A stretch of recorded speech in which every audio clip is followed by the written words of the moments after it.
Walmart Spark driver tracking updates usually refresh based on driver movement, store scanning, and delivery status changes inside the app, not real-time GPS-style tracking for every step.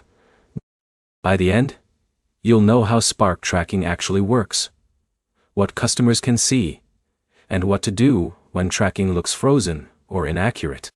Here's how it works. Walmart Spark tracking is built around delivery status updates inside the app. Once you accept an order, the system tracks key checkpoints like arrival at store, pickup confirmation, and delivery completion. Customers don't see your full driving route. They only see limited updates tied to those checkpoints. That's why tracking can feel delayed or less precise compared to rideshare apps.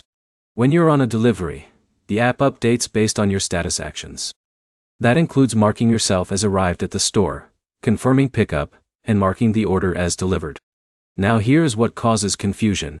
Sometimes the map looks frozen or doesn't move even though you're driving.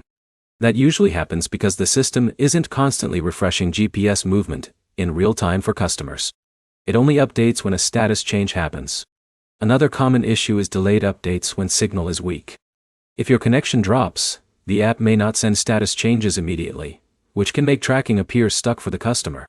If tracking isn't showing correctly, there are a few practical steps. First, make sure your app location permissions are set to always allow, or the most accurate setting available on your phone. Without this, updates can lag. Second, keep your app running in the background while delivering. Force closing it can delay status syncing. Third, avoid switching between multiple apps aggressively while in an active delivery, because it can interrupt location refresh.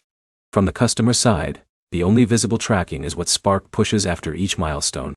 So even if you're moving normally, the map may not update every second.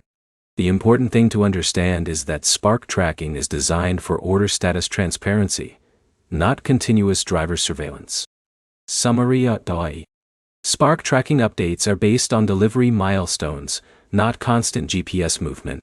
Customers see limited status checkpoints. Delays usually come from signal issues or app syncing. Next step is simple. Make sure your location permissions are enabled, and keep the Spark app running during deliveries so status updates send correctly. If you want more clear breakdowns like this, subscribe for more driver guides.